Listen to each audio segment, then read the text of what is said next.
we're going to talk about these liquidity pools. Currently, this one off $4,380, earning around, this is varied today, 365, what's that, 8-9% currently on.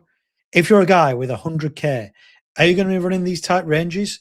Are you going to be in these pools? Maybe not. You might be in an ETH USDC pool, BTC pool, for example, something easier.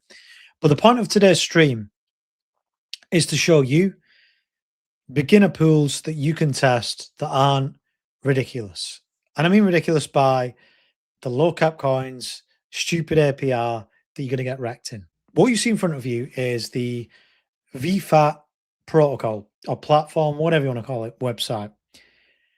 This covers probably the largest amount of liquidity pools available. And what I mean by that is it covers the largest area in terms of the amount of liquidity pools it aggregates together. So these liquidity pools aren't actually based on VFAT. So VFAT isn't where the liquidity pools are based. It's an aggregator. So it pulls through the information from external sources. So there may be farms and pools from Uniswap, Eurodrome, for example. These are all the chains.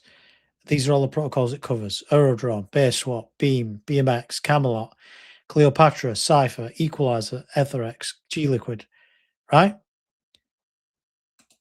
But to find those pools directly, for example, this is Uniswap. And these are all the ones that it pulls through directly on Uniswap. It's easier to go on VFAT and search them all, depending on what your preference is.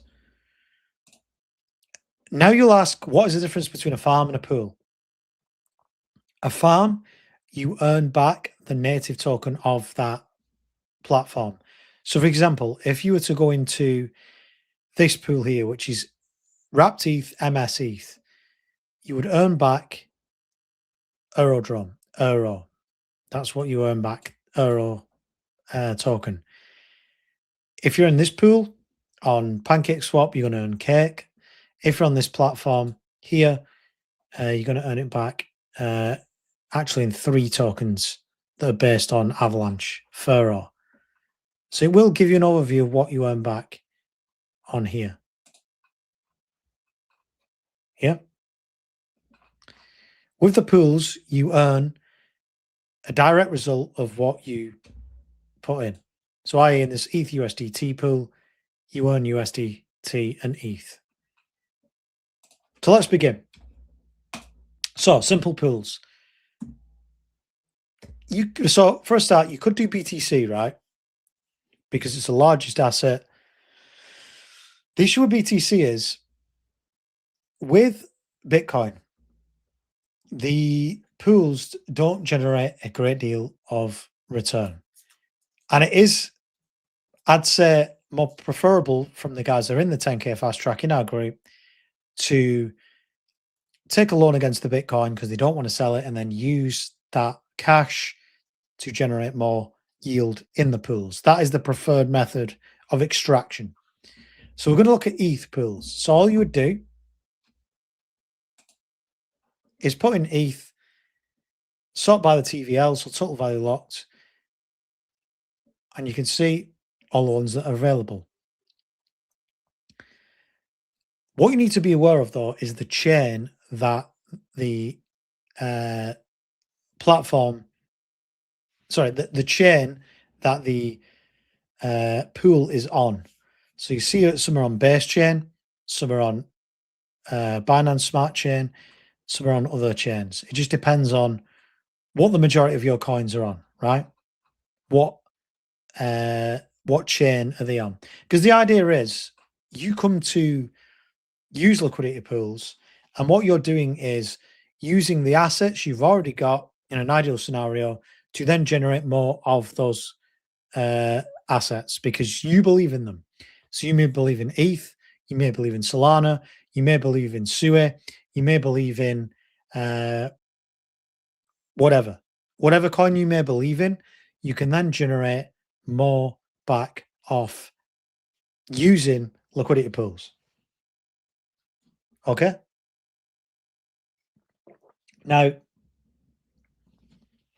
what you would do then is if you've got ETH, let's say you've got ETH on base chain. So you'd search ETH and you say, right, what have we got available on here? So on base chain, we've got a wrapped ETH USDC one here, 5% width. So we may want to change that a bit more. Yeah. And then you can see how the APR is affected. Right. Now, people will say, what width shall you put? And it's impossible for me to give a width for every single pair in every single scenario because it depends on one, how much you've got in your portfolio. Guys with higher portfolios tend to be able to do better widths because they just want to set and forget. Two, it depends on your risk tolerance, what you're comfortable with.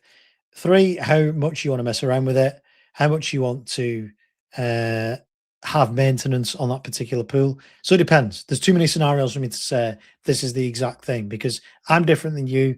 What I'm playing with here, the 4K portfolio I mentioned, I'm on tighter ranges. If I was playing with 100K, those ranges will be far higher. Yeah, you understand? So this particular ETH one here, we've got 12% width. We could change it a bit more. 46% width, 16% width, 46% APR. And it's going to earn in between 2,100, 2,500 ETH. It's going to be printing a yield back, an ROI. Okay. ETH has a good selection here. What you can do is if you're like, well, it's too hard to find on here. Right, I get you. So if you want, say, minimum APR, 50%,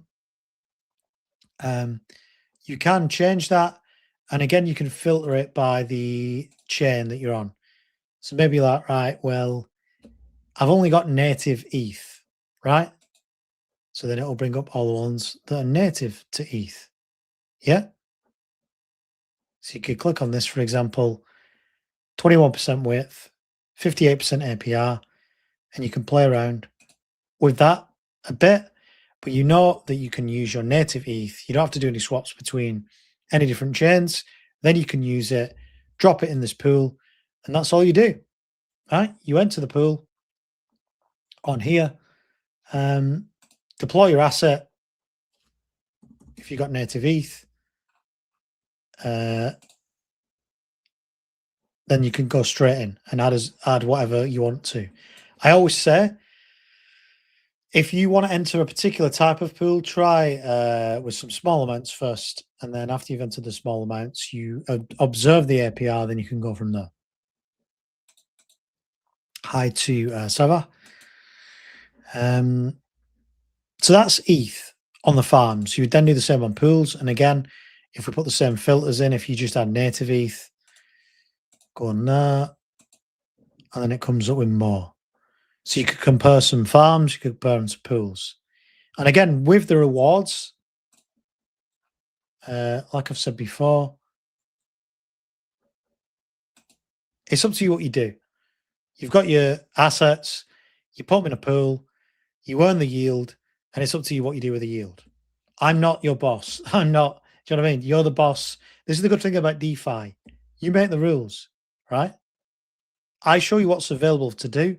Then it's up to you to take the information that I've told you and then use that for your advantage. Yeah. So in that particular scenario, you may have some ETH. You supply the asset to VFAT. We've seen the pool, two pools, a farm and a pool we've identified here. Yeah. Deposit in there, start earning. Then it's up to you what you do with it. Do you want to compound it back into the pool? Yeah. In that case, all you need to do is click on the harvest button. So if we go back to here, it's this little tractor, and that would either take it out or compound it and put it back in. Yeah.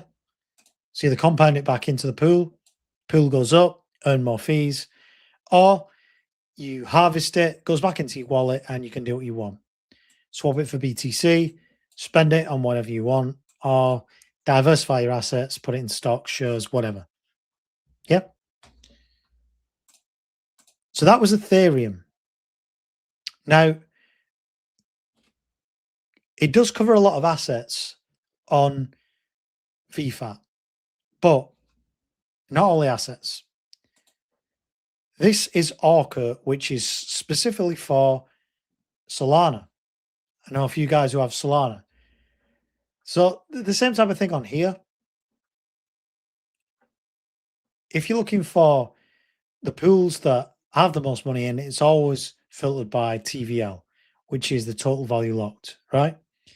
Another thing to note is any stablecoin pools are not really going to earn any money because they're stable, right? You can see a yield 0.1%. So we go on the Solana USDC pool. It's a bit easier to see visually with this particular one. I don't think at the moment the yield is as good with Solana, to be honest with you. But again, if you've got Solana, you want to earn on it. All you do is go on here. You would select your range based on the previous history. Let's say you have 10K. This scenario here, $671 a month with this 10% range. It's quite tight, that. So you can adjust it slightly. 20% range, $400 a month. Yeah, off 10K, which isn't too shabby. And I talk about, a guy with 110K can afford to just move this well out here. And off 10K, 100K, $1,700 a month, and you've got wider ranges. For this particular pool, obviously it varies depending on the pool. Yeah, and it's a bit simpler to see everything, how it works with Orca, right? Same process, test your pool, connect your wallet, off you go, right? One thing I do want to comment on as well is a guy commented on one of the videos, and he said that with DeFi, you're always going to get rugged because the devs have backdoors into everything. And if that was the case, obviously there's been hacks and stuff, but if that was the case, you'd see a hell of a lot more hacks than we have now, right? And that is again why you go into different things. So I've got two different pools here. You may be on different chains like this, but at the end of the day, I find that guys like this have this mentality where they find excuses for everything. I have a friend like this where he always tries to find the negative in every single situation. And I was a running joke with him that, if he was deserted on an island with 100 Playboy models, right, all the food and water, the sunshine, everything, there's still something he would find negative about it, right? And that is the thing. There's always someone that is going to find the negative with when you're trying to teach DeFi or even crypto, right? Imagine when you first told your friends about Bitcoin, there's always that negative guy that says, whatever comment they want about it not being real, it's fake, set by the government. What if Satoshi moves his original thing? There's always a what if with everything, absolutely everything. But at the end of the day, if you don't take any kind of risk, you ain't going to win in life.